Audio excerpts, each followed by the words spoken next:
everybody, it's Jen. Sorry to be so long in getting back to you guys. I know I promised to have a vlog and to do all this great wonderful stuff, and life happened. I got diagnosed in January of this year with a desmoid tumor in my lower left pelvic region / abdominal wall. It's hard to describe. I'm not exactly sure the manifestation and how the shaping and whatnot of it all was, but it started in my pelvis. That's where I felt it. That's where it's currently located. It's not gone. It's just back to small. Thank God. So I've gone through a year of treatment, and it was a very rough year of treatment. I will not lie, it's not easy.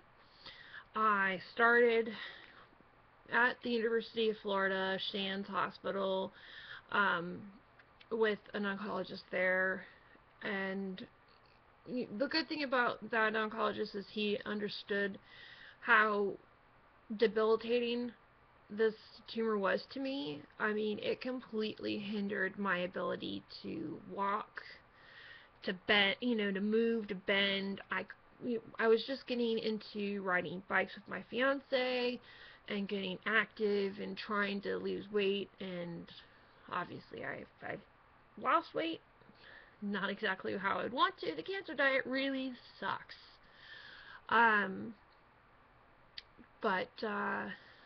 So he firmly believed that he treated somebody with using the drug Gleevec, which I still have some of, by the way.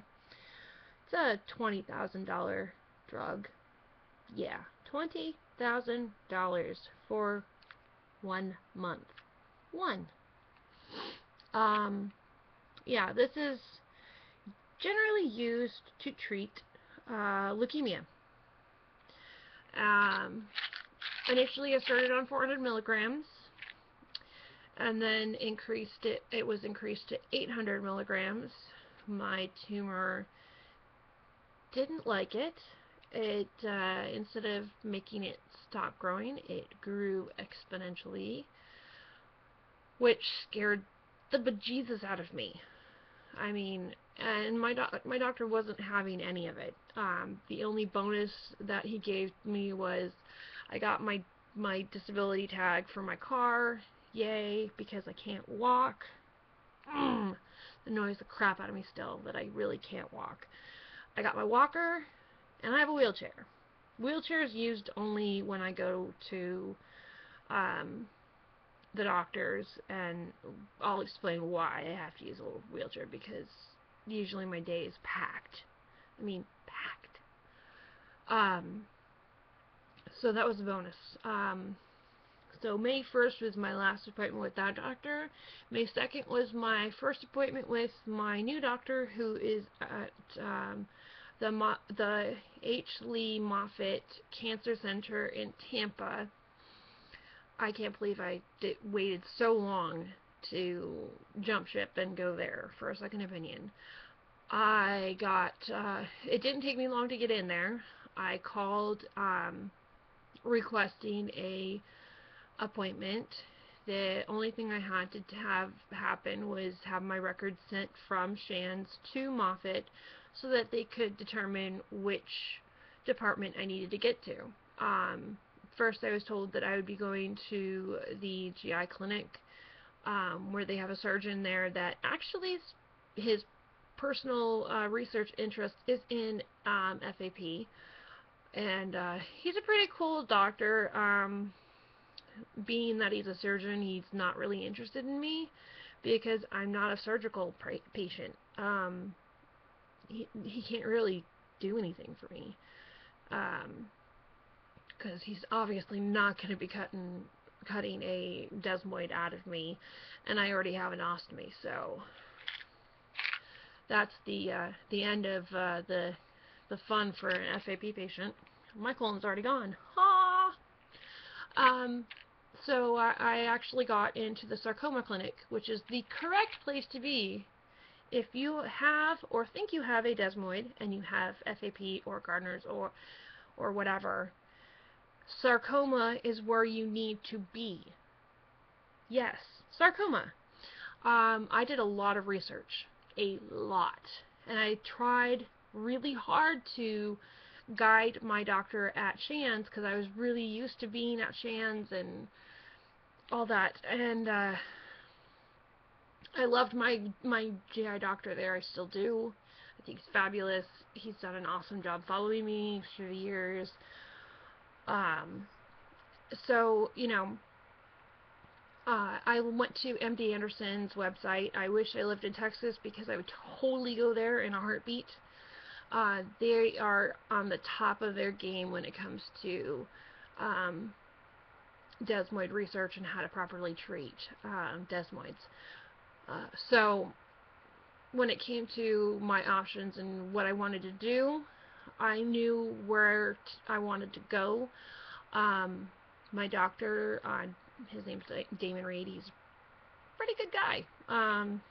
We don't always get along, but that's okay. That's kind of like doctor-patient relationships. You know, we butt heads because I'm a stubborn person. Well, A, stubborn. B, really educated. C, I like to research and I like to know and I like to be part of the process. And not all doctors like that.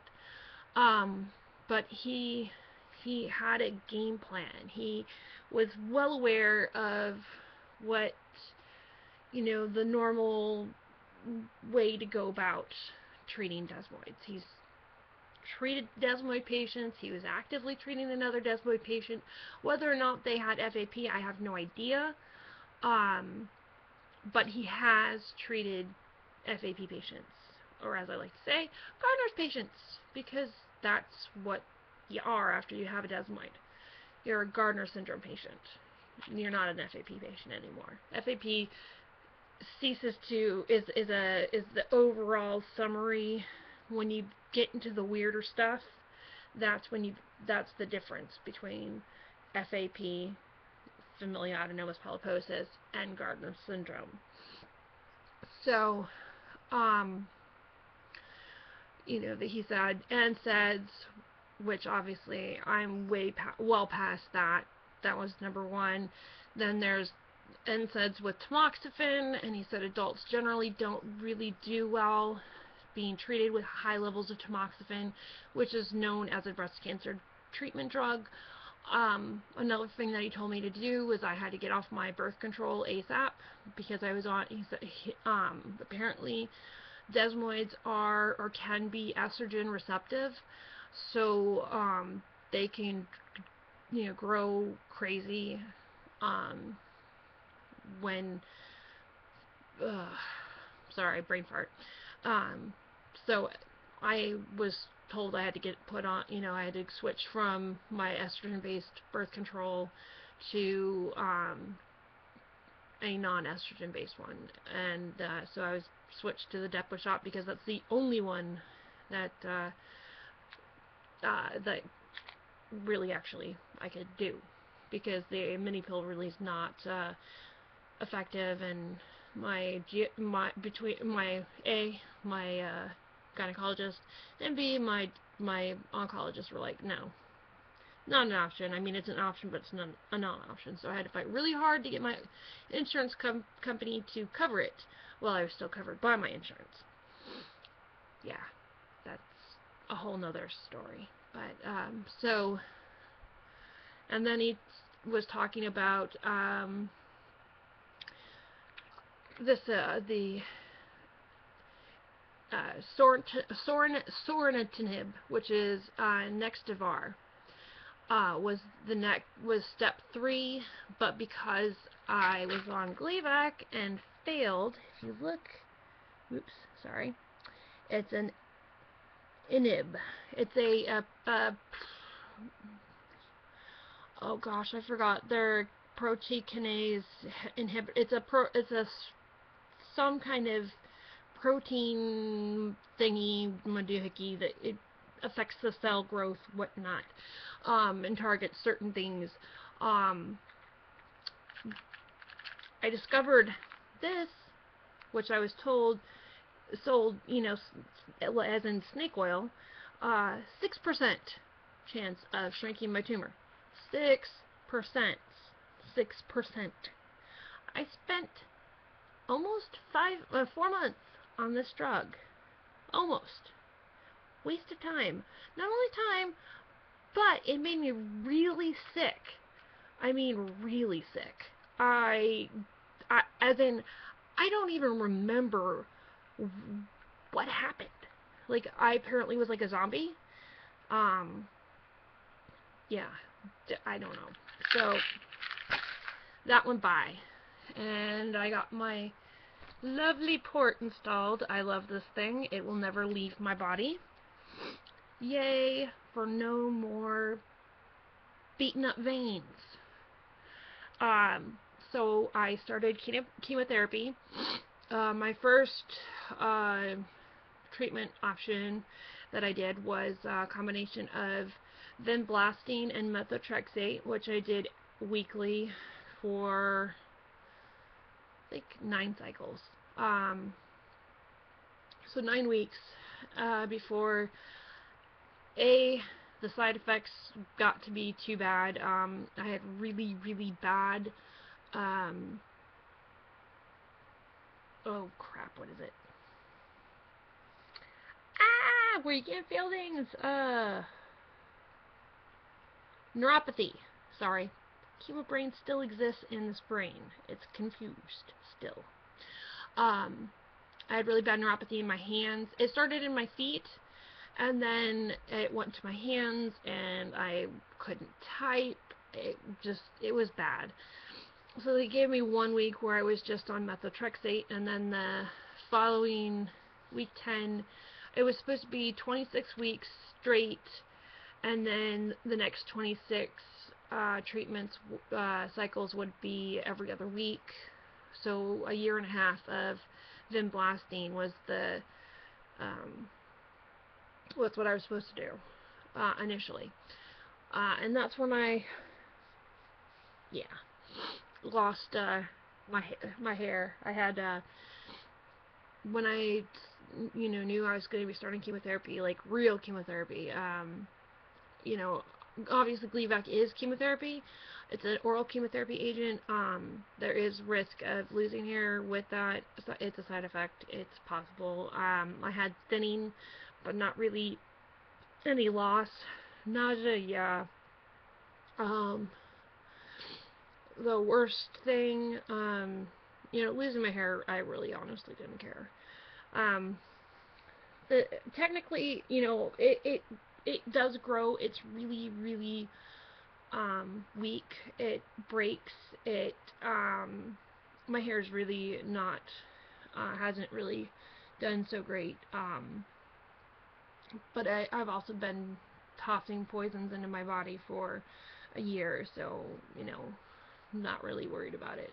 I actually kind of been told I look good with no hair, so I'm rocking the no hair or the occasional. I do have wigs, and I do wear them, so, it's an option. Then vinblastine went on back order, and there was a shortage.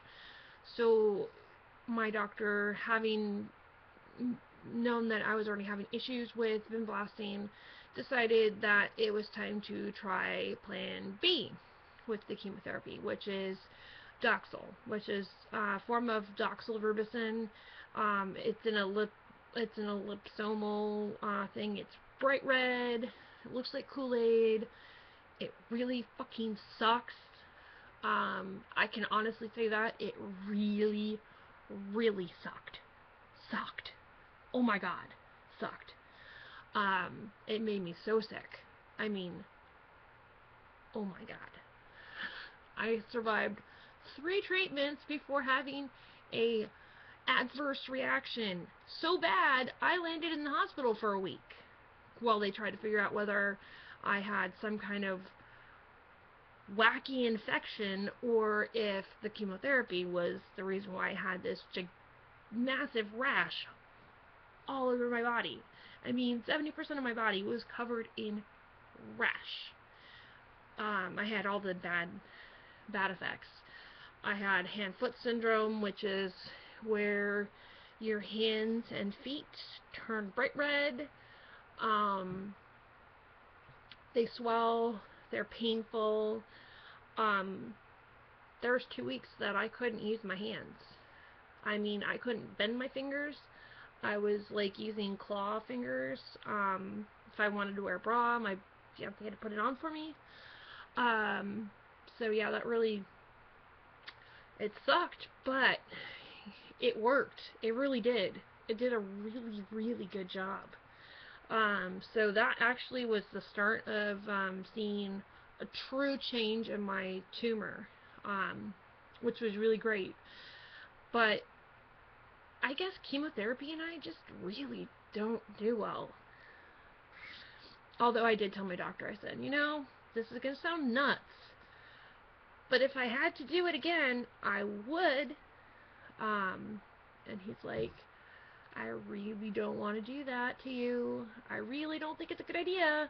I said, well, you know, if we do it differently, it might work different, because I found there are certain things that weren't quite followed, and so, you know, stuff happens, and so we decided that I needed a break from chemotherapy. So he's like, let's give, you know, are you willing to at least try radiation, or, you know, meet with radiation, see if they think that they can do anything for you.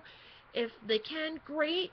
If not, we're going to take a 6-week break, and then we'll try another, you know, chemotherapy agent, and hopefully something will work.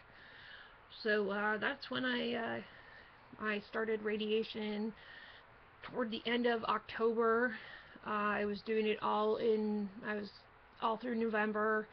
I had to take about a week break from radiation because I had a really bad reaction to the radiation, just because of where it was at. It was hitting my intestine, and I had really, really horrible diarrhea. And it's something to be said when somebody with an ostomy says horrible diarrhea.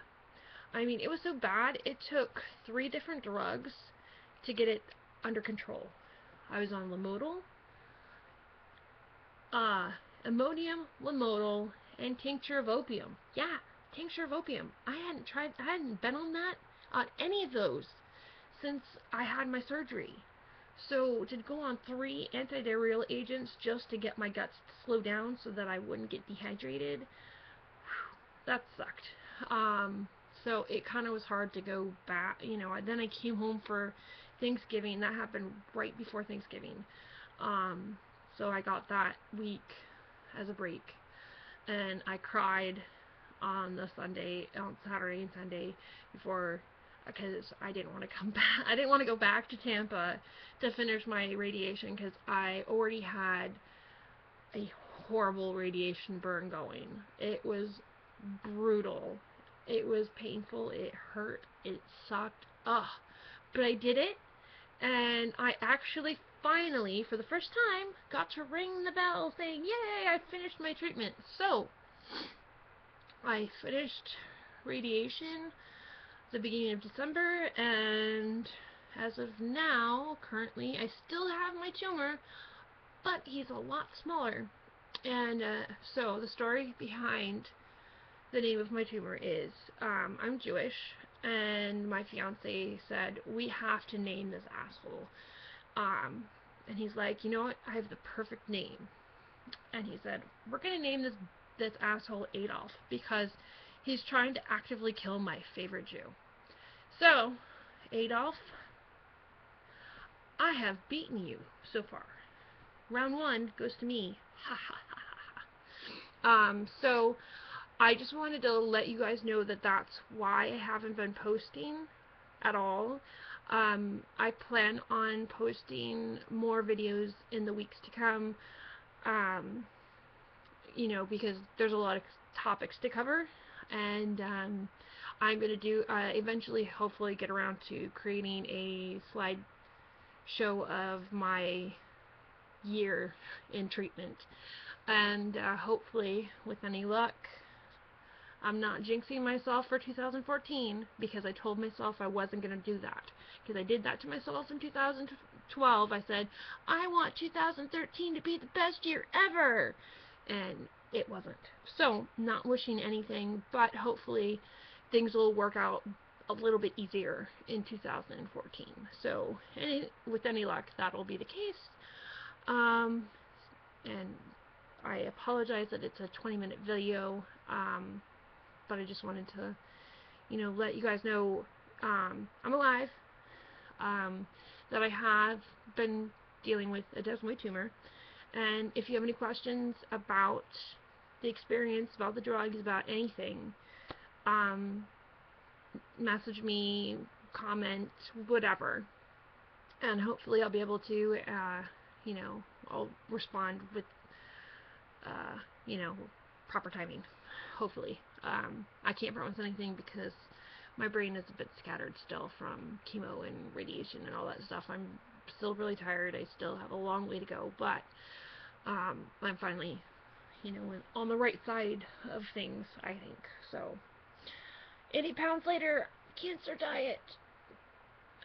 But, yeah, I'm alive. I'm doing better. And, if you have any questions, just message me. And, hopefully tomorrow I'll get around to posting more videos on my story of how I found out I had this luscious disease.